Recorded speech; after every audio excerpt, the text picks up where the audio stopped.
মর্যাদা ফেরেশতার চাইতে বেশি, এটা কোরআনের কারণে। শুধু তাই না, তোমার ইজ্জত সম্মান যদি ধরে রাখতে হয় আমার কোরআন ছাড়া সম্ভব হবে না।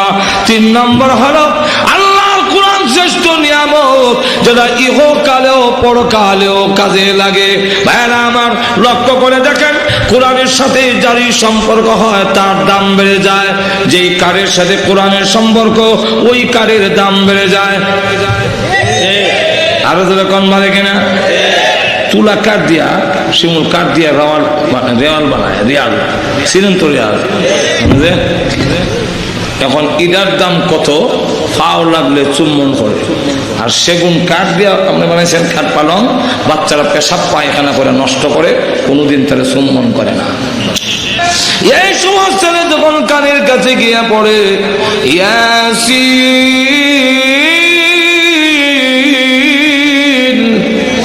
যেই মাত্র সূরা ইয়াসিন তেলাওয়াত করে এমনি আল্লাহ ডাক দেয়া বলেন, ও ফেরেশতারা আর কষ্ট দিও না, চাপ দিও না, সূরা ইয়াসিনের তেলাওয়াতের বরকতে আমি আল্লাহ এই মুহূর্তে তার মরণের কষ্ট মাফ করে দিয়েছি। ওই দিন আপনাদের বোঝ হবে আমার ওয়াজ, কোরআন জীবন নিয়ামত। শুধু এইখানে না, পৃথিবী থেকে যেদিন বিদায় হয়ে যাব, কবরের জগতে যেদিন আপনি আমাকে রাখা হবে, আল্লাহর নবী বলেছেন ইয়াতিকি মালাকান ফায়ুজলিসানিহি, আপনাকে কবরে রাখার পরে 2 জন ফেরেশতা এসে আপনাকে বসাবে। আপনি চোখ খুলে তাকায়া দেখবেন সূর্য লাল হয়ে গিয়েছে। যারা দাফন করতে আসছিল তাদের জুতার শব্দ কবর থেকে শোনা যায়। এই শব্দ শুনে ডাক দিয়ে বলবেন, তোমরা কারা গো? এই কবরে আমি কেমনে ঘুমাবো? এখন আমার অবস্থা কি হবে? এরে সন্তানেরা, এত নিষ্ঠুর হয়ে গেলে, আমি ভালো জিনিস খাই নাই, ভালো কাপড় পরি নাই, টাকা খরচ হয়ে যাবে, আর আজকে আমাকে রেখে দিয়ে তোমরা চলে যাও। এমন সময় টাকা দেখে একটা পাখি তার বুকের মধ্যে গিয়ে বলেছি, 2টা পাকা প্রহস্ত করে দেখে বলে, ভয় করো না, দুনিয়ার সকলে তোমাকে ছেড়ে দিল, আমি তোমাকে ছেড়ে দিব না। তখন মুর্দা ডেক দেয়া বলবে, আপনি কে গো? একটা পাখি হইয়া আমার কবরে আসছেন, আপনি কি পারবেন 2টা বার বিরাতে? এমনি ডাক দেয়া বলে, হে কবরবাসী, তুমি আমাকে ভুল করেছ, আমি দুনিয়ার পাখি নই, আমি আল্লাহর কালাম পাখির চূড়ে তোমার কবরের ভিতরে ঢুকেছি। সকলে তোমাকে ছেড়ে দিতে পারে, ভয় করো না, আমি আল্লাহর কাছে দরখাস্ত করব, যতক্ষণ পর্যন্ত জান্নাতের বাগান না হবে আমি তোমাকে ছেড়ে বিদায় হব না। তখন ওই দিন বুঝবেন কোরআন যে শ্রেষ্ঠ নিয়ামত। জিবরাইল বলে, আল্লাহ, লৌহে মাহফুজ থেকে এই কোরআন নিয়ে আমি আমার কাছে রাখি নাই, আমি বিশ্ব নবীর সিনা মুবারকের মধ্যে রেখে দিয়েছি। বিশ্ব নবীকে দেখা হবে গো বন্ধু, ও গো বিশ্ব নবী, জবাব দেন এই কিয়ামতের মাঠে, আমি আপনার কাছে যে কোরআন নাযিল হয়েছিল কতটুকু আমানতদারি করেছেন, আমার কোরআন আমাকে সমঝাইয়া দিন। বিশ্ব নবী এই সময় ডাক দিয়ে বলবে, প্রভু, আমি তো আগে চলে এসেছি, আমার উম্মতের কাছে 1.25 লক্ষ সাহাবীদের সামনে ভাষণ দিয়ে এই কোরআন শরীফ আমি আমার উম্মতের কাছে রেখে এসেছি। উম্মতের কাছে ছেড়ে দিয়েছি, তাই নাকি? উম্মতে মুহাম্মদকে লাইনে দাঁড় করানো, লাইনে দাঁড়াও, তো সব লাইনে দাঁড়িয়েছে।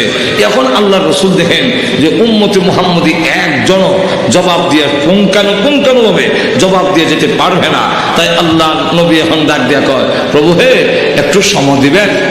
কিসের জন্য? বলে আদম আলাইহিস সালামের কাছে যাব। তো আদম আলাইহিস সালামের কাছে যাবেন, যাওয়ার পরে বলবেন, এই যে লাইনে দাঁড়ানো আছে ওরা তো আপনার সন্তান আর আমার উম্মত, তো আপনিও চলুন, আমিও যাই। আপনি বলবেন, আল্লাহ, এদের পরিপূর্ণভাবে জিজ্ঞাসা না করে মাপ দিয়া দাও। আল্লাহ যদি আপনার দরখাস্তটা রাখেন আর আমার দরখাস্ত ফেরত দিয়া দেন, তো মাপ যদি পায় আমার উম্মতি পাবো, যেরকম, ঠিক না? আর যদি আল্লাহ বলেন না, আপনার সন্তানকে মাপ দেওয়া যাবে না, আমাকে যদি বলে বিশ্ব নবী আপনার উম্মতের দরখাস্ত মঞ্জুর করা হইলো, তাহলে আমার উম্মতি মাপ পাবে, যে কোনো একজন একজনের দরখাস্ত মঞ্জুর হইলেই হইল। 2 নম্বর হইল আপনি প্রথম নবী, আমি শেষ নবী, দুইজন মিলে যখন আল্লাহর কাছে দরখাস্ত করব, তখন আল্লাহ এর ভিতরে গোটা নবী, সকল নবী আছেই বোঝা যায়, প্রথম নবী শেষ নবী আছেন। আদম আলাইহিস সালাম বলবেন, হে বিশ্ব নবী, আজকের কিয়ামতের মাঠে আপনার উম্মতের পক্ষে আমি কোনো কথা বলতে পারবো না, আমার সন্তানের পক্ষে আমি কোনো কথা বলবো না। বিশ্বনবী তখন ব্যর্থ হইয়া আল্লাহর দরবারে কান্দা শুরু করবেন, প্রভু এই যে লাইনে দাঁড়ানো এমন লোক আছে যারা তোমার কোরআনের জন্য বাড়িঘর ছেড়ে দিয়েছে, আল্লাহ সন্তান ইয়েতিম হয়েছে, স্ত্রী বিধবা হয়েছে, এমন অনেক লোক আছে, এমন লোক আছে আল্লাহ কোথায় মাও রাখছে আল্লাহ, ওই এলাকার লোকেরা জিন্দেগিতে কোনোদিন তোমাকে দেখে নাই, আমাকেও দেখে নাই গো আল্লাহ। এরপরও তারা যে কোরআন শরীফ ধরে রেখেছিল, পরিপূর্ণভাবে ধরতে না পারলেও কিছু তো হলো কোরআন ধরেছে। এদেরকে যদি জিজ্ঞাসা করো এরা জবাব দিতে পারবে না, একটু আসান করে দাও। আল্লাহ তখন ডাক দিয়া বলবেন, ওগো বিশ্ব নবী আর কান্দেন না, আমি আল্লাহ কোরআনের কাছে দায়িত্ব ছেড়ে দিয়েছি। কোরআন যার কথা বলবে আমি তাকে মাফ করে দেব। এখন কোরআন ধরে ধরে আনবে, এই যে ছবি আব্দুল সত্তার, আব্দুল গাফফার, আব্দুল করিম, আব্দুল রহিম, আল্লাহ এই জানলাম। আল্লাহ বলবেন এক একজনের নামে 99টা করে কেস আছে, 99টা, যাও যাও। কোরআন শরীফ তখন যারা করবে আল্লাহর সাথে এইভাবে, 2 কথার 1 কথা, হয়তো তুমি তাকে মাফ করো, আর নাইলে বলো আমি তোমার কোরআন না, তোমার কালাম না, 2টার 1টা। আর তৃতীয় কোনো কথা বুঝি না। আল্লাহ বলবেন তুমি আমার কালাম, আমার কথা, আমার কথাকে আমি অস্বীকার করতে পারি, অস্বীকার করতে না পারলে তার হাত ধরছি, তোমার জাতের কসম করে বলি জান্নাতে না পৌঁছে ছাড়বো না। আল্লাহ তখন ডাক দিয়ে বলবেন, কোরআন তোমার দরখাস্ত মঞ্জুর করে তার জিন্দেগীর সমস্ত অপরাধ মাফ করে দিলাম। ওই দিন তখন বুঝবেন কোরআন যে শ্রেষ্ঠ নিয়ামত। আল্লাহ রাব্বুল আলামিন কোরআনের সাথে সম্পর্ক করা, আমাদের ছেলে মেয়েগুলোকে মাদ্রাসায় দেওয়া, এবং আমরা যেন কোরআনের সাথে সম্পৃক্ত থাকতে পারি। কোরআন আমাদের ধরবে, আমরাও কোরআন ধরতে হবে। আল্লাহ আমাদের সকলকে তৌফিক দান করুন। সকলে জোরে সোরে বলেন আমিন। ওয়া আখিরু দাওয়ানা আলহামদুলিল্লাহি রাব্বিল আলামিন। জোরে সোরে পড়েন, তাহলে দোয়া হবে। একটু মেহরবানি করে বসেন। আল্লাহুম্মা সাল্লি আলা সাইয়্যিদিনা মাওলানা মুহাম্মদ ওয়া আলা আলিহি ওয়া আসহাবিহি ওয়া বারিক ওয়া সাল্লিম। আল্লাহুম্মা আমিন। ربنا ظلمنا أنفسنا وإن لم تغفر لنا وترحمنا لنكونن من الخاسرين. ربنا اغفر لنا ولوالدينا رب ارحمهما كما ربياني صغيرا رب ارحمهما كما ربياني صغيرا. رب العالمين तमाम জীবনের গুনার বোঝা মাথায় নিয়ে আসামির বেশে, অপরাধীর বেশে, বিক্ষোভ খাঙ্গালের মতো আলেম ওলামা নিয়ে, সাজাদারিওয়ালা মুরব্বি নিয়ে, নওজোয়ান ভাইদেরকে নিয়ে, মাসুম বাচ্চা নিয়ে, পর্দার আড়ালের নেককার মা বোনদেরকে নিয়ে, আল্লাহ আমি গুনাহগার প্রভু হে, মুসাফির অবস্থায় হাত বাড়াইলাম, মেহেরবানি করে জিন্দেগির গুনাহ মাফ করে দাও। আমিন। আল্লাহ জানি না গো আজকের মোনাজাত কার জন্য জীবনের শেষ মোনাজাত। কত মানুষ ঘুমায় আর ওঠে না, কত মানুষ ঘর থেকে বের হয় আর ঘরে ফিরে আসে না। আল্লাহ জানি না কার জন্য কাফনের কাপড় দোকানে জমা হয়ে গেছে। এমনও হতে পারে আগামী দিন এই সময় আমি কবরের বাসিন্দা হয়ে যাব। রব্বুল আলামিন মৃত্যু আসার আগে আগে মেহেরবানি মেহেরবানি করে আমাদের জিন্দেগির গুনাহ মাফ করে দাও। আল্লাহ তুমি যদি মাফ না করো, বলো না আমরা কার কাছে যাব? দুনিয়াতে দেখেছি দুষ্টামি করলে আব্বা আমাকে ঘরে ঢুকতে দিত না।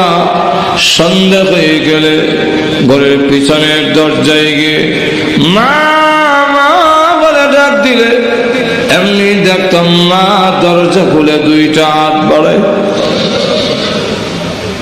হাত দেখে বলতো আরে বাবা, সকলে ভুলে গেল আমি তোর গর্ভধারণী মা, তোকে ভুলে যেতে পারি না।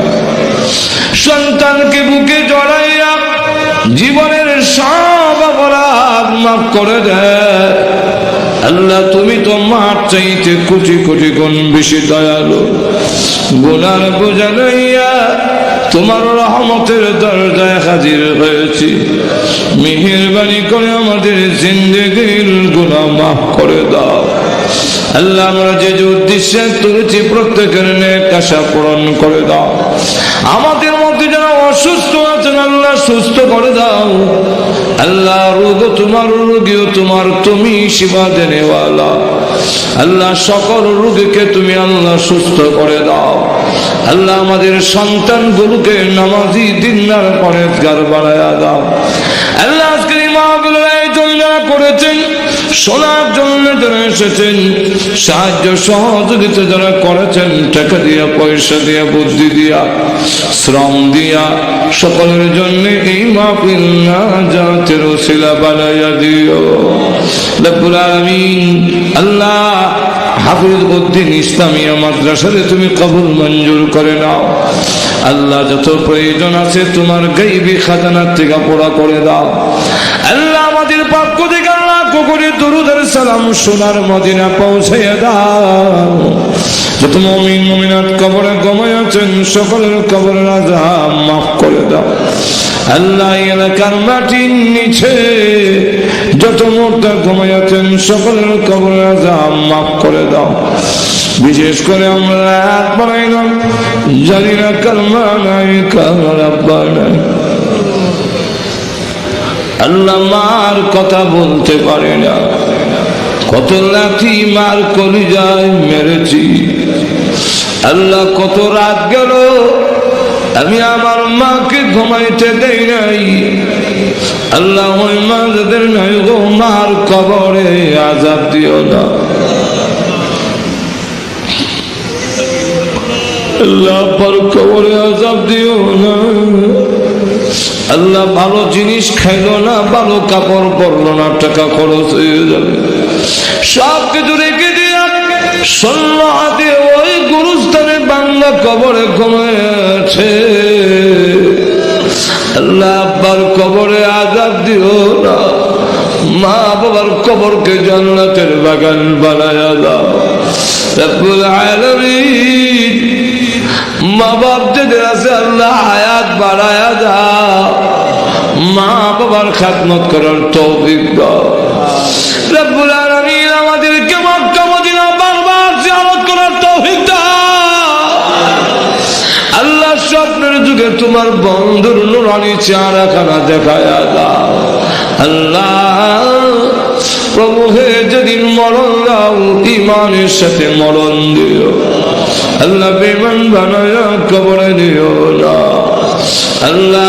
আমাদের ক্যান্সার দিও না আল্লাহ, এইডসের মতো মহামারী দিও না, হার্ট বাল কিডনি নষ্ট করে দিও না, ব্রেন জবান নষ্ট করে দিও না আল্লাহ। আমাদেরকে প্যারালাইসিস দিয়ে মরণ দিও না আল্লাহ। ও প্রভু আল্লাহ, আমাদেরকে গাড়ির নিচে পালাইয়া রাস্তাঘাটে বেইজ্জত করে মারো না, পানিতে ডুবাইয়া আগুনে পোড়াইয়া মারো না